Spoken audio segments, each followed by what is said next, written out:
Hey everybody, welcome to the Coop. It's our first episode, guys. Yes, let's get We're here. Oh Welcome. man. Thank you guys. Well, we didn't quite do it, but we're on our way. We're currently doing it. Guys, I can't thank you enough for clicking on the link wherever you got it from, whether it was Twitter, whether it was LinkedIn, whether it was through a text message, because I want all of you guys to listen to this and tell me if we suck or not. Welcome to the Coop. It is a podcast about all things digital, brought to you by us at Crispy Chicken, a little digital agency. Oh, I was so close to messing up the word. I think I said digital wrong. Did I? I don't think so. I'm pretty sure I mumbled digital agency wrong. Oh, No, I didn't. Didn't hear a mumble. I'm I gonna think have you're to. being a little hard on yourself. I think am. it's in your You know, head it's at this those, point. first episode jitters. Yeah. That's what it is. I get Yeah. it. But you know what, guys? It's we're bringing you this podcast from Crispy Chicken, a digital agency Did based you? out of. I like how you just screamed at our listeners. Yeah. You know what? I'm going to do that from time to time. It might have peaked very high when you yelled. You know what? It's fine. You guys will know this along the way that I'm probably going to scream. I'm a little loud, and You're- that's you're okay. pretty loud. So yeah. make sure you listen at a reasonable volume. You might want to turn the Yeah. volume down just a hair. Yeah. Just a hair. All right, anyways, guys, it's our first episode. Are you guys excited about this? I am so excited. Yep. What are you most excited about starting a podcast? I'm most excited about coming in on a holiday and talking about my favorite topics in digital. But for real though, R.I.P. MLK. You did a lot, baby. For real. You did a lot. America needs you. I'm just saying. I think we We need MLK's message more than ever. Yeah. 100%. Speaking about needing people, I need you guys in my life because this company would not flourish without the two of you by my side. Aw. You guys want to How introduce cute. yourselves? How about this is Mark Saltzman. Say hello to everybody. Hey guys. My name is Mark Saltzman. Thank you, Ricardo. I am the COO here at Crispy Chicken. Ooh. What does that mean? And I handle most of our operations. Mark, it sounds like you don't know what you do here. You know what's funny is I do know what I do, Ricardo, but it felt like you were coming in a little hot with that judgment, so just trying to reel it back in. But anyway, I work on our operations as well as any insights and data. So he's a smart one, basically. You're the nerd out of the three of us. Yeah. I look like the nerd, but no, you are the come nerd. on. Look at this face. That's a face of a nerd. No, look you're straight- kind of a bro. Look at this. And in case you didn't know, we have this on video. It's on YouTube's. It's on LinkedIn. I don't know where else we're going to put this video podcast on, but Who knows? who I don't knows? know. And Mina Park, welcome. Yes. Oh, thank you so much. You know, thanks for inviting me, guys. Yeah. We kind of had to because Special we are guest. nothing without you. Oh, well, I thought you were going to go a different route of because we don't have any women or. I mean, that's true. We actually don't have any women. You needed more minorities. But It- hey, it's true. I checked both boxes. So here I am. Hey, we are a minority-owned business. Shout Sorry, out. Mark. Shout out to the minority-owned businesses out there. But yeah, you want me to introduce myself? Yeah, what do I you guess? Okay. do here? Because I know you and I go way back, but yeah. we're coworkers now apparently. Yeah, apparently, I guess. So what do you do here? So I'm the CCO, which is a creative officer. So essentially, just make sure all of our creative stuff looks great and ready for the millions of viewers. Like that sweet background back there. Oh yeah, that sweet background on the And if you're watching on video, you can see it. Ooh. our artwork. Yeah. So yeah, pretty much just make sure all of our video content, graphic content, brand, style guide, online. all of that. Yeah. Ricardo, I gotta ask, why are you negging me and you just built Mina up so much? All that She positivity. was like very strong with how her description was. You did not know what you were. You were like, I'm the COO. You didn't know. I don't know. I felt like we've had so many intros. People know us. Yeah. right? No, am Well, I maybe wrong? there's maybe there's a lot of people All right. out here that don't know us. Fair enough. Which is why we're starting this podcast so people can know about Crispy Chicken and what we do here. You're Yeah. right. So wait, what do you do, Ricardo? So that's a great question. Aside from mumbling the word digital at the beginning of the podcast, Which I don't think you did, but fine. Yeah, whatever. we'll check the game tape. Okay. I am the Chief Development Officer here at Crispy Chicken. My job and responsibilities are just to make sure that the company stays afloat. People know who we are. I'm a hodgepodge of both Mark and Mina because they are superstars, and I am just trying to be like Oh, like stop. Oh my God. them. You like This that, huh? dude. You know, that's what I do. That's pretty much why I have this. All right, you know this what? I kid. take back everything I said. He like negged himself. That's what I It's do. classic Ricardo. Yeah. Classic Ricardo. But it's sweet. Everyone loves it. Nothing like a good Self-deprecating. If there's one thing I know about digital, it's that self-deprecation works 100% of the time. I don't know about 100%. 100% of the time, 90% of 100% of the time. That'll be an episode. Self-deprecation. Should you use it for your brand? Probably not, but... All right, so I guess first things first before we get onto our subject, which is how to find your brand voice. I guess why are we starting this podcast? Why did you guys want to do this? I mean, I think there's two reasons for me, at least. One is I always felt like there was sources out there that'll give you some interesting insights about different social platforms, maybe some interesting things that you might see with data or the newest trends, but like there's not really anyone out there, you know, that's really having fun and talking about social in like a meaningful way for people that are either working in the space or are trying to get in the space. I think that's one big reason. And also, you know, it's kind of fun to have your own take and your own opinion. And, you know, as Ricardo says, we're doing it. And I feel like those are the two biggest things for me is kind of getting ourselves out there and talking digital. I love it. Mina, why did you want to start this thing? I love it. Well, first, I'm a narcissist. I'm just kidding. But to be honest, I think the most interesting part about this podcast for me is that you two have very different backgrounds in digital, whereas I'm basically all sports. So I think it's a great opportunity just for us to like kind of talk about what your insight is on a certain topic, and hopefully that I'll learn something, and then hopefully your listeners will learn something too. So yeah, I'm excited just to explore like the different aspects, the different opinions within digital that you can have with different backgrounds. What about you? Well, first off, why am I excited about this? Yeah. One, I just wanted to hear my own voice on the way home. Yeah, so we're all That's narcissists. really- yeah, we're that's all I pretty really- much. I just want to win iHeartRadio Podcast Award next year. Okay, That's all I want. it's important to have Shameless goals. plug. Yeah. Yeah. I mean, you got to have goals, and I think that's a pretty good goal. Hashtag with us from the beginning. Oh my god, with us from the beginning. That sounds like a Fast and Furious like hashtag. Yeah, it does. I love it though. All right. R.I.P. Paul Walker. I want to do this podcast because, yeah, I think it's to touch on both your guys' points. One, I think all three of us have a pretty diverse background with what we've been through. Mina, you've been in sports pretty much your whole career. Mark, you've been pretty much everywhere. And then I think with my background, just coming from a little bit of sports and a little bit of like the building brand space, I think we can bring a lot to the table and have some fun with it because you guys are very personable. And I think people are going to enjoy the tips and tricks we can give them. So why not give them a little bit of a secret sauce? And then hopefully they can hire us for a project. Yes, Because please really, hire us. it's all about brand awareness. Guys, we started a company and we got to get our name out there. That's right. All right, big news. Big the news. Rams are going to the Super Bowl. How stoked are you guys? Where did you guys watch the game? I watched it at my house with some friends, and I was like knee deep in wings. Ooh. And it was a great just game day. And then on top of that, the game was unbelievable. And Yep. the Rams won. Yep. It was one of my favorite days so far of 2019. It was a pretty good day.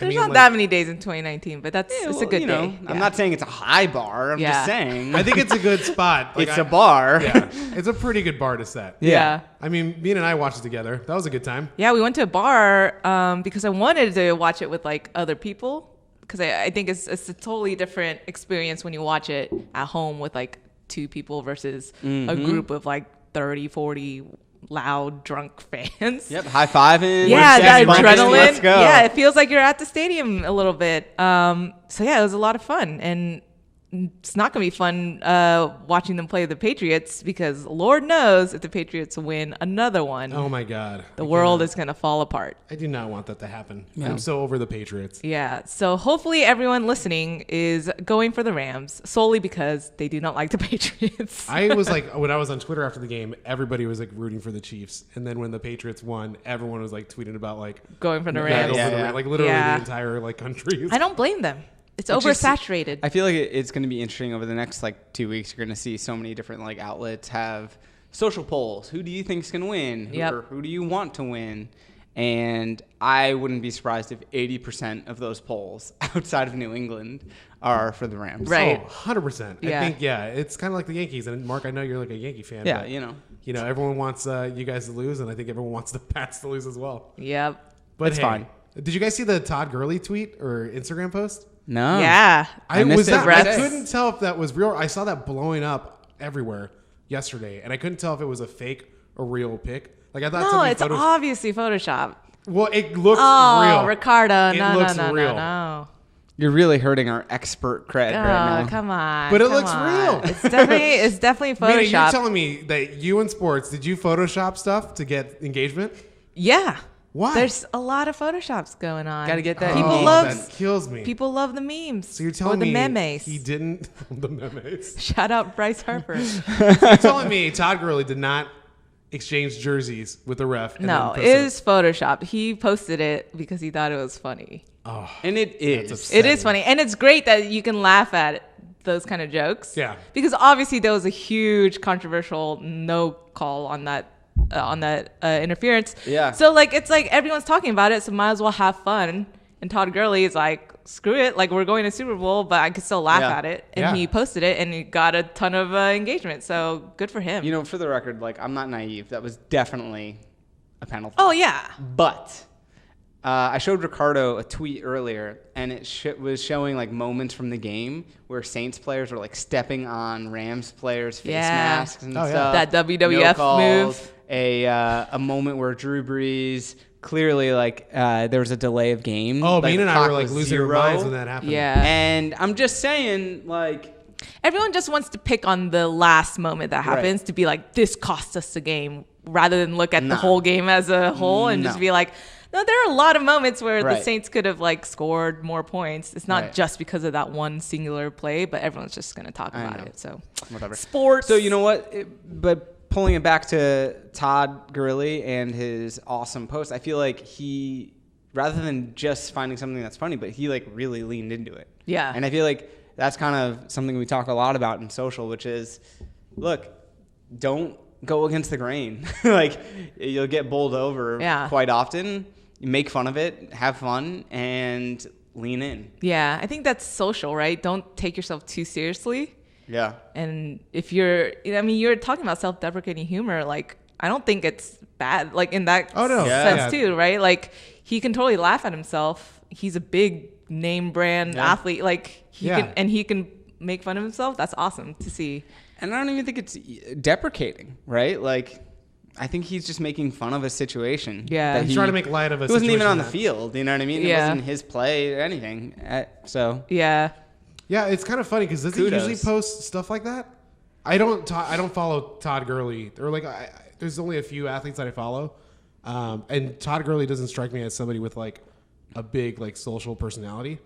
Like, is he? Because you were with the Rams. Yeah. Like, is he like a pretty funny guy? Like, is this like account usually like that? Yeah, I think he does share a lot of like posts along those lines. Like he can make fun of himself or the situation. So yeah, I'm sure he saw it in his mentions and was like, "This is great. I'm gonna steal it and post it myself." Yeah, it was hilarious. Like, did you know Todd Gurley had a personality like that? you know, gosh, there was a video. I don't know. I feel like he did a commercial or something. I forgot what it was. But like, he's trended before in like not just athletics. Yeah, he's like, if it's like a media thing, he's pretty like low key. Yeah. But if it's like, I think his personality wise, like off the field or whatever you call it, like he's a cool dude. Oh, that's funny. I didn't realize that. And I think it kind of goes to like our topic about like how to find your brand voice. Yeah. Because to me, when I see players do stuff like that, it makes me like them even more. Oh, Right. totally. So I guess like, because I saw like when players do that, that's really funny. But the things that I don't like when brands get into is like who you got kind of tweets, where it's just like a image of like two football helmets, and it's just like clearly trying to like just capture on a trending moment, but they don't have a real like take or voice or anything. Yeah, so I guess the first question I'm going to pose to you guys, like, how important is it to be, like, to find your voice? If you're running an account, is it like, you know, obviously we're going to go through this and deep dive into it, but like, how important is it for your brand or your account to be like, you know, have some personality behind it? Yeah. So I'll guess you want to go first? Yeah. Take a stab at it. Well, I mean, there's like a million, if you think about it, there's so many different accounts in like on each platform, right? And so why is it important to have a voice? Well, you got to like stand out some way, somehow, right? If you're just reading all these tweets, you're reading all these posts, and your voice is pretty much like every other account, then like why would a follower be intrigued to specifically follow your account, right? And now there's different ways of like differentiating that too, right? It could be the type of content that goes along with it, but like copy and like having that voice is, again, like helps you become relatable, keeps you in the conversation.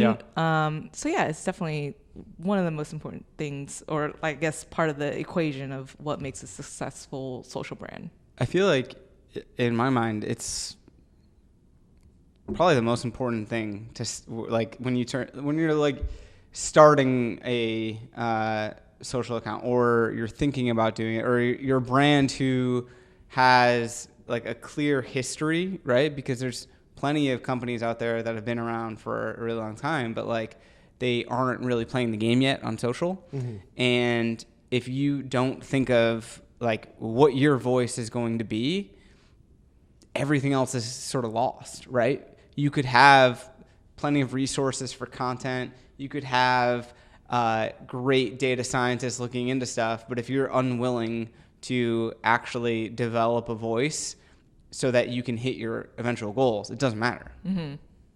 Yeah, because I think once you establish some personality with it, I think everyone finds it relatable and they start like latching on. Yeah. I think one of the most successful brands out there are the ones that can get, you know, build a community around that voice and around like what, you know, your brand stands for and what you like and dislike and what you're putting out there. Mm-hmm. So I think that's why it's like super important to get a voice. So I guess one of the first things, like, let's dive into it. Like, if I'm new, like, what's one of the first things I need to do in order to like find my voice? I think just looking at the brand itself, like a lot of times I think that you can get a brand voice from what you've already been doing for years. So take, for example, I don't know, Nike, right? It's one of my favorites. Oh, you love them. You're wearing a pair of them right now. You know, Nike, if you're out there and listening, your boy loves you. This episode is brought to you by Nike Epic Reacts. It is not, but if you would like it to be, we can talk. Use the passcode Mark Loves Nike. So I think Nike, they clearly, everyone knows like what they stand for. Everyone knows that it's not just about, it's about striving. It's not just about athletics, but it's about striving for greatness, mm-hmm. whether that's on the athletic field or, in your day to day. Or, I think that they clearly have like a purpose. Mm-hmm. And so even in their social, it clearly has like that edge to it, right? And even when their copy has like a clear, distinct sort of feel that mm-hmm. it's Nike. And so like they're not necessarily coming out and taking, they did come out and take a stance, obviously, politically, but they're not always in every single post like, creating this like funny character that everyone can relate to. No, they're Nike. They're who they are. They're, amazing athletes mm-hmm. and people trying to be aspirational, and that's their voice. Yeah. And you guys stick to your guns. Yeah. Because everyone wants to jump on the latest trend, but it's like, if it doesn't match that Nike like aspirational voice, then, you shouldn't just jump in on like a thank you next meme, if it like totally doesn't make sense with what you're doing. And I think that's kind of a struggle too, of like trying not to like jump on every single meme or like trend, and just staying true to like who you are and where you're headed. But I think like when you start to figure out what your brand voice is also a big component, is like, who are you guys targeting to, right? Mm-hmm. Like if you're Taco Bell, right? You're fun. You make jokes you're like the cool kid on the block, right? Yeah. You're not going to necessarily have that voice if you're a hospital, right? Because a hospital, No, like, totally. yeah, or a medical brand, right? Like you want to come off as professional and I'm smart, like I know my information, right? So like, it's obviously like just depends on like who you are as a brand, like what are you selling or like what is your product, and making sure that matches with it, you know? I would love to see a hospital be snarky to patients on Twitter. It's like, I got these test results back. And I was like, sorry about you. It's like, maybe you should stop eating all that chocolate after lunch. It's like, That'd be hilarious. I guess, Mina, to toss it back to you, I guess what's some creative ways to kind of like figure out what is your voice? Are there any you kind of touched on memes and stuff. Like, what are some creative outlets that a brand can do or to test out, what their fans like will enjoy? well, I think the hard thing about talking about voice on social is, I'm kind of curious in your opinions too, like having it all align, your social presence, like your social voice align with the brand in general, like say again, like Taco Bell, right? What Taco Bell does on social, should it align with what Taco Bell aligns on TV commercials? Should it align with how Taco Bell is represented in like their corporate like fashion, right? Versus like, do you view social as its own separate like entity, so that whereas like a Wendy's commercial might not be as snarky as their Twitter account, but is that okay? And is that like, because I think like coming from my background with Fox Sports is very much like, for us, we tried to align across the board. How we are represented on TV was how, we should be represented on digital. Yeah. Because then if someone high up like VP saw a tweet and was like, wait, this is like way like not like Fox Sports, this isn't us, Yeah. Then like there would be some like issues with that. And that's an interesting like sort of, not sorry to cut you off, that's an interesting kind of problem that most, I feel like, social professionals are going to face, which is like, okay, we've got this voice, we've got a clear sort of set of goals and strategy and whatnot, but,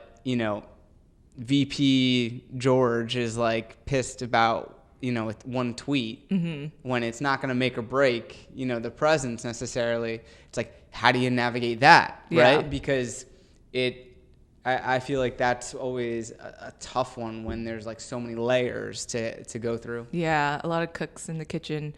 So I think there's like some factors of that happening too, right? Like when you're discovering like trying to figure out your voice on social, is like, what is your brand's overall brand's voice? Like, what are you guys, everyone in the organization is comfortable with of how you're going to represent that brand digitally. And then from there, it's kind of like, okay, figuring out if it is the fun route, like there's, a million things you could do with memes or videos and all that kind of fun stuff. Or if it's a more professional route or aspirational route, then it's like, okay, we're going to do really dramatic, like slow-mo, like people running, or I don't know, muscles being flexed or whatnot. So I definitely think, that helps in terms of like how the creative would then complement that voice.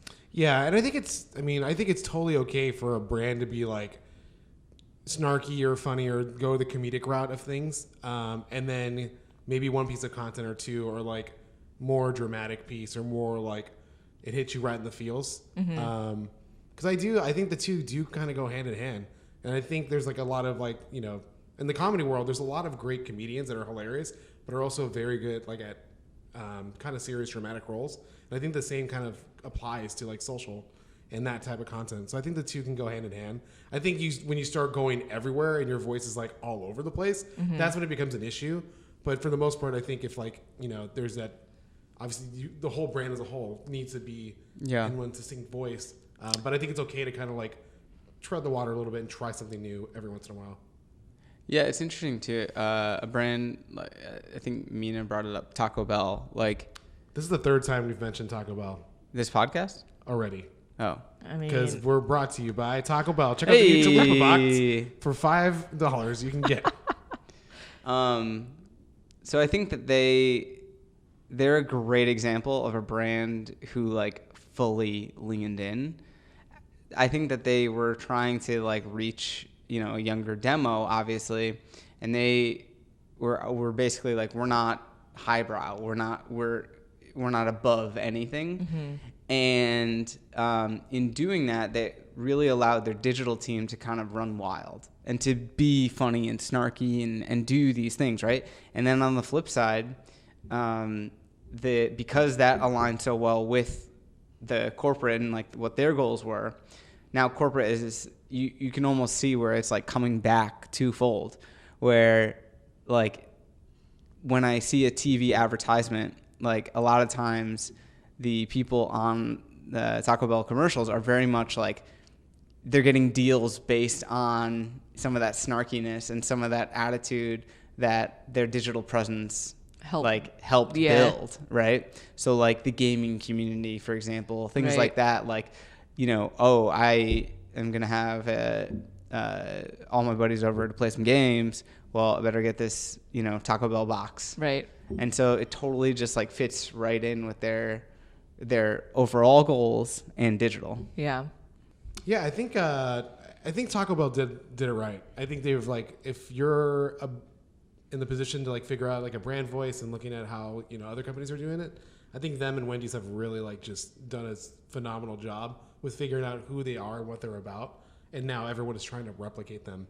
And I guess like Wendy's to an extent is kind of weird because I think sometimes they're too snarky, which I personally just don't like seeing a lot of negativity out there. But like people love it and they enjoy it. But I guess like, you know, can a brand be too snarky or can a brand be too nice? Like, are there any like hindrances with that? Or do you think it's okay? Or do you think it's a free for all? You can do whatever you want. I mean, to a certain extent, right? Of like being snarky. I think when you obviously don't want to be like demeaning or like making fun of someone's body weight or something like that kind of stuff isn't okay, right? But that's not even snarky at that point. Yeah, it's just mean. Yeah, it's just cruel. Yeah, I think it's okay to be snarky if that's the route that you take and you're able to back it up, right? I think it is funny when Wendy's is like in a Twitter war with another like fast food chain and they're trying to be snarky back, but they just like can't match up. Yeah. And it just looks really bad on their end. So it's like, no, reel it in. Like you don't have to tweet back at them. Like it's fine because it's like might as well just leave it at it rather than taking the L like with a bad response. So yeah, I don't think it's bad, and I think again it's all in like humor, right? It's all in just like, and people find it humorous rather than like ill-willed and condescending. Yeah, I think you can take it over the line, but I also think like it totally just depends on who you are, what your brand is. Mm-hmm. So if you've like had history of doing that kind of stuff, it's fine. Yeah. You know, there's some brands, like you gave a hospital example, right? Like clearly stay in your lane. You know, you're trying to have, you know, very understanding content, you know, sort of informative, educational, aspirational to a degree. Like you're not trying to, you know, break the internet really. Mm-hmm. But like you have to pick your spots. Yeah. You know? Are there times when you just don't need a voice? Like maybe like you just don't need to have personality. If you're like if you're a certain brand or product or whatever you're doing, are there times when you just like don't need to worry about it? Like really, does like Cedar Sinai need like a voice, or is it just like informational type materials that they should tweet out? Well, maybe, but like at the same time, that just is their voice, right? Yeah, like, that's true.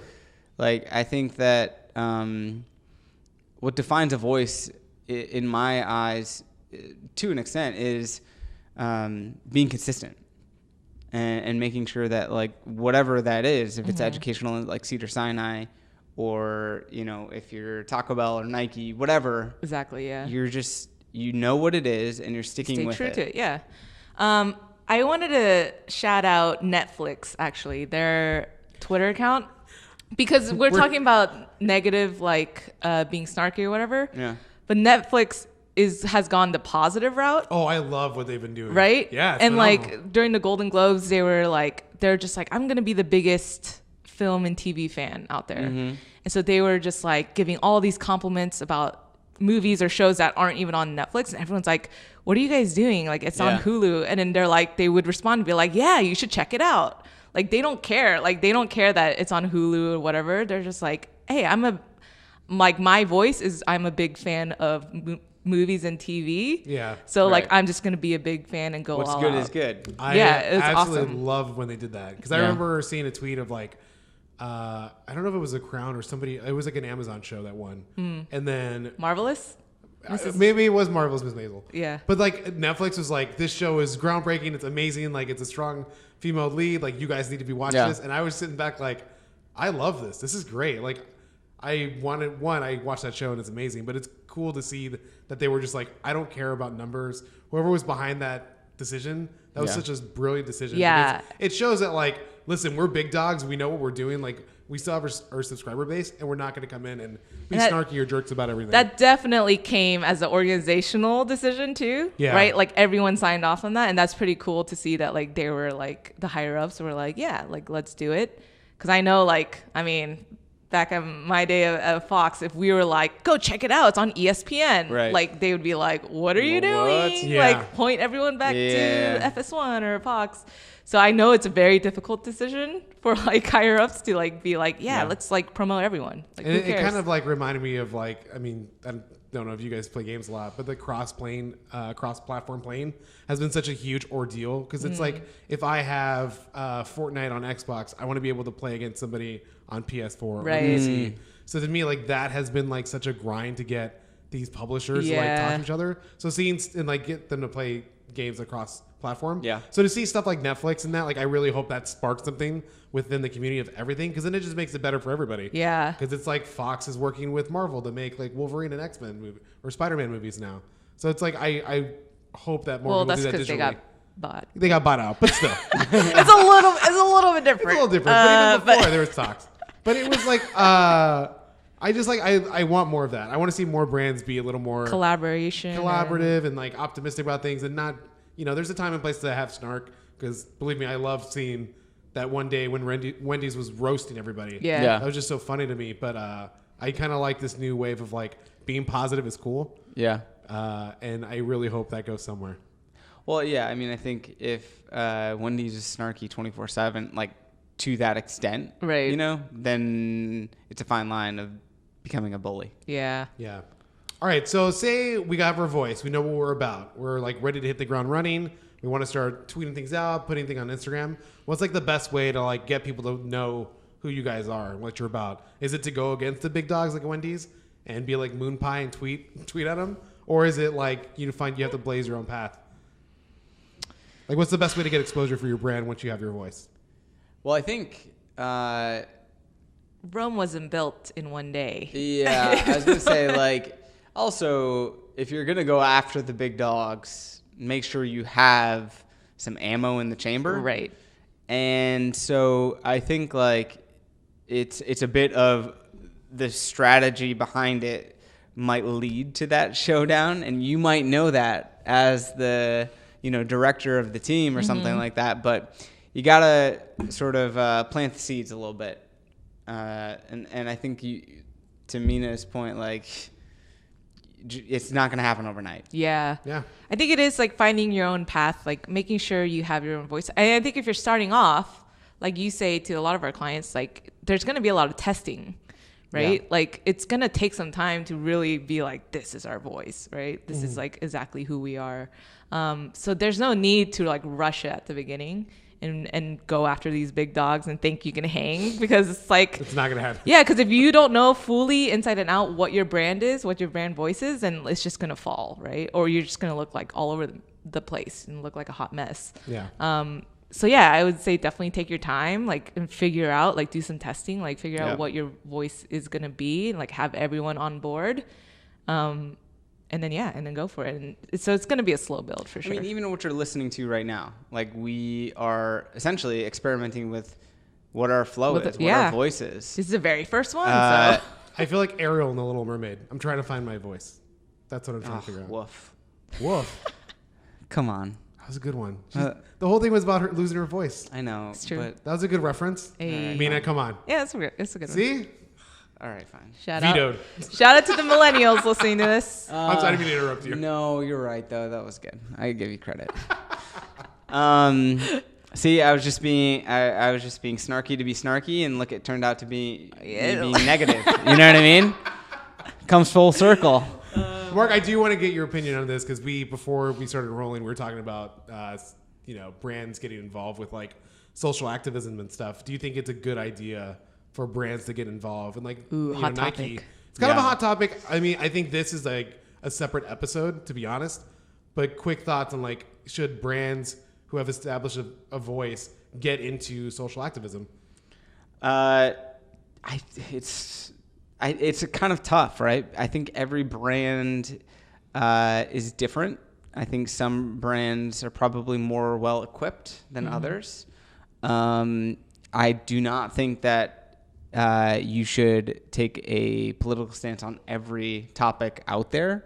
However, if something arises in your arena, like it did with Colin Kaepernick and Nike, clearly, then it is absolutely an intelligent play to stand up for what your brand's core values are. Whether or not people will disagree with you is up to them. But when we talk about a brand's core principles, it's also kind of their core voice, right? And how you handle that, I feel like, needs to mimic what your voice is to begin with. So if you're going to do it, make sure it's in your sort of arena of play, but also make sure that it's really, really, you're staying true to yourself. Do you have any thoughts on that, Mina?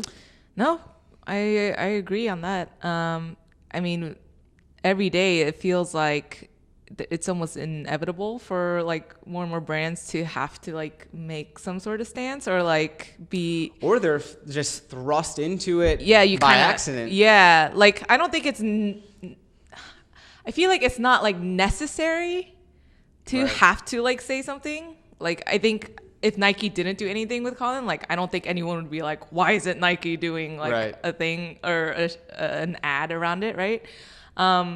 But obviously it was a clear decision on their end of like, we're going to stand by our guy. And then there's obviously talks of like they're doing it just for revenue or they know that they're going to get a sales boost. But hopefully at the core of that was them, looking at themselves and being like, we need to like stand up for this guy and like what's happening isn't okay and making that kind of decision. Same with Gillette, right? Like hopefully that wasn't a revenue driver for them in terms of like, this is the reason why we're doing it. But hopefully for them, it was like, we wanted to make a statement to. They weren't even, I watched the ad. We all watched the ad. And look, you might hate us now. What are your thoughts on the ad? Yeah, but I felt like it wasn't even making like a clear stand. It was just saying like, be nice. Yeah. Yeah. And I think that. But it was specifically calling out men, like not women. Sure. So like that's why it's like kind of making. Yeah, and I get that, but I think that there's like. Clear, maybe that was the problem. Gillette didn't just come out and say everyone should be better. Or like they weren't as direct as they could have been, where like Nike was, Right, but that was what I was thinking. Like Gillette purposely was trying to make a statement about men and like the whole like. Yeah. All the sexual assault like issues that we suck. I mean, we're just so like they were like that was the point, right? Was for them to like help, and especially in Gillette in terms of like selling razors for men, at least in that regards, right? Yeah. Like they were trying to target the men audience, or I guess women, because women buy a lot of razors for the men. Yeah. But yeah, like I think that was their point, was that they wanted to make some kind of like impact splash. Yeah. A little bit, yeah. But I enjoyed it. I just like this is like one of those conversations that we should probably save for another podcast.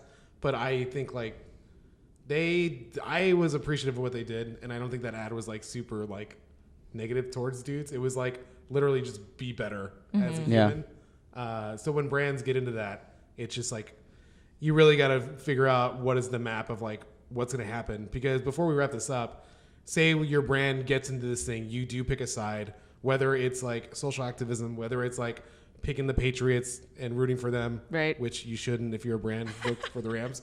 How do you deal with like the negativity that comes when your brand decides to like, you know, the voice direction is going this way and you take a hardline stance and one of your fans or a consumer of your product doesn't, you know, take it the right way? Like, how do you deal with that? Well, I feel like you have a lot of experience in this, Ricardo. You know what I mean, with like You should ask me the question then. a hostile audience. Yeah. Yeah.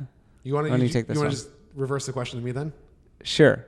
So Ricardo, you have a lot of experience working with an audience that might be more hostile, and you are coming out with a clear-cut opinion about that, or taking a stance on something, or what have you.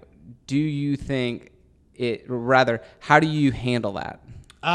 So in the past, I mean, I would get some hateful stuff on Jukin when I was running that channel. And I think like, honestly, I think just tackle it head on and just be nice. I come from the school of like, kill them with kindness, because 100% of the time, not 100% of the time, I would say probably like 95% 95% of 100% of the time. Yeah, 90% of 100% of the time it works.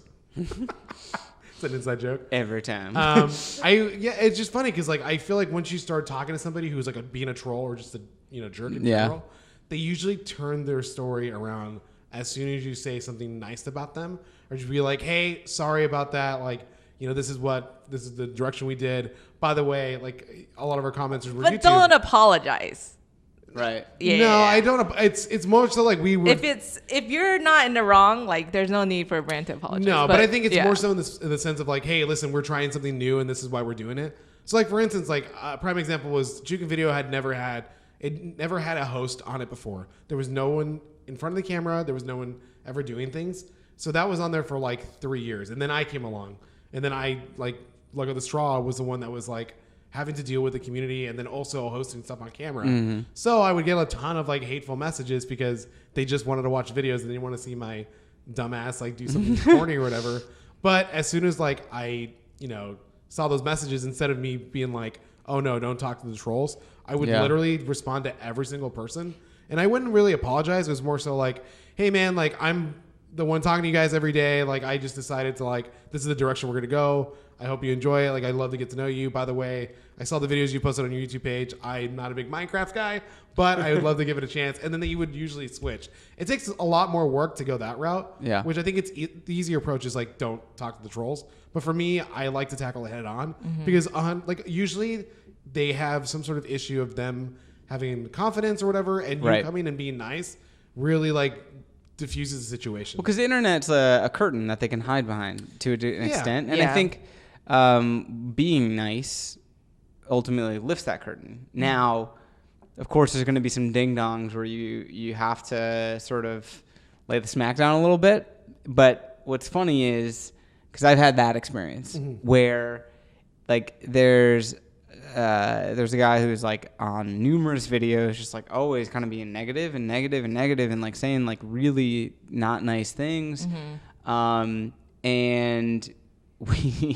we looked at his like profile and like made a joke about him doing, you know, something like Minecraft, let's say, right?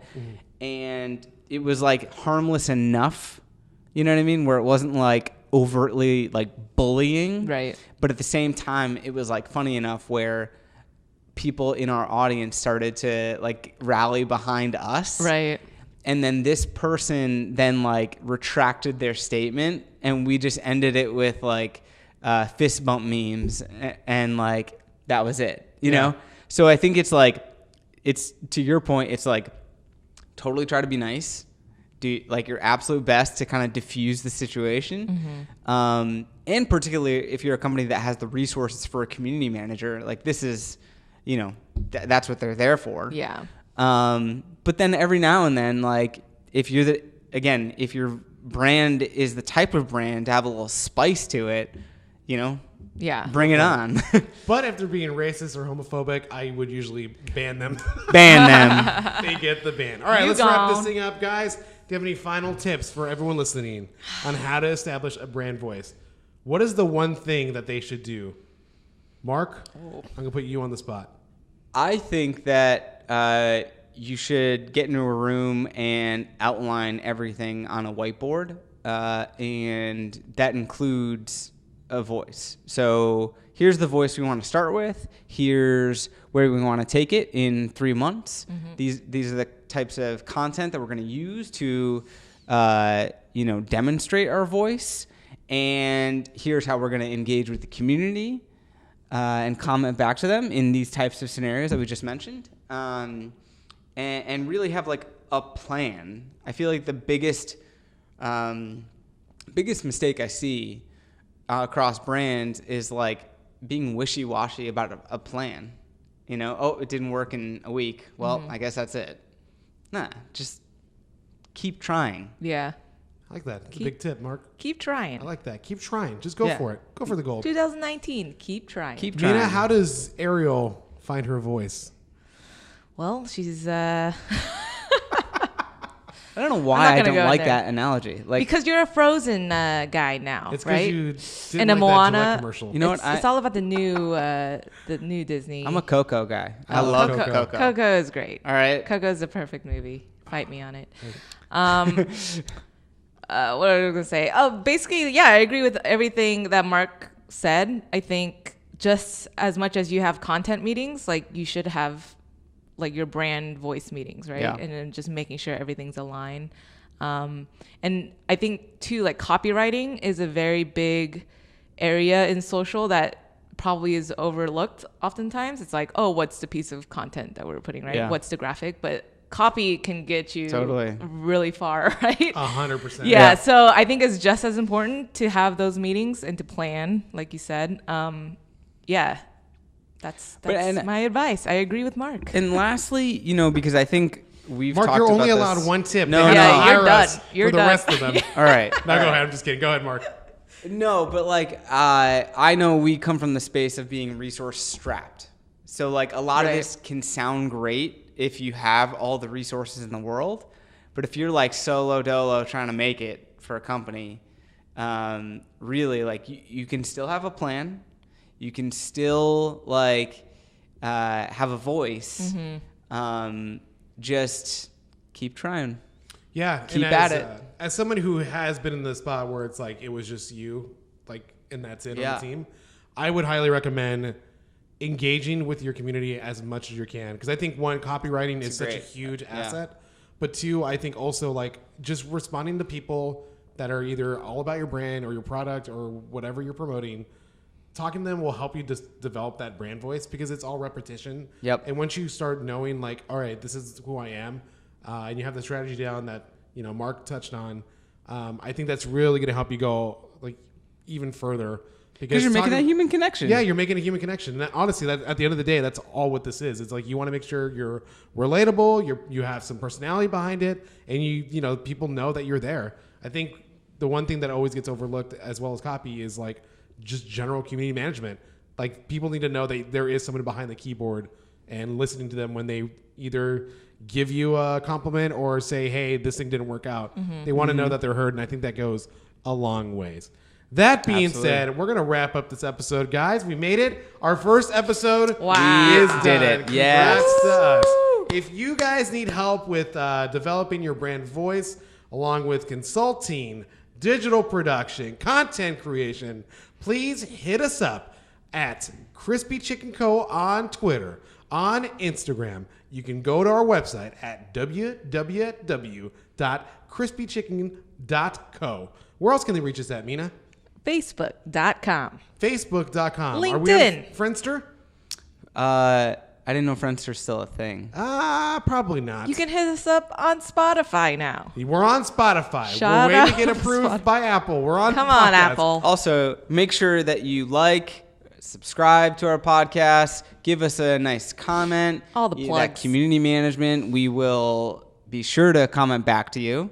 And if you have any direct questions, please feel free to email us at info@crispychicken.co. Damn, Mark, you just took over my hosting job. Dang, you out, I guess Ricardo. that's it. Yeah. I Well, out-hosted You Ricardo. lasted 1.9. Mother effer. The 0.9 first episode, podcast. I lost my job. Well. Thanks a lot, Mark. he asked you for the insight about where else can they reach us. Uh-huh. And then Yes, it's Mina, all up not on you. me. It's on? You mansplained Wow. it to me. Wow, you did. How dare you? So now you're out. Guys, thanks so much for listening. We Thanks appreciate you. to the Mina Hashtag Park with us Enjoy from the podcast. beginning. your day. Paka! Hey.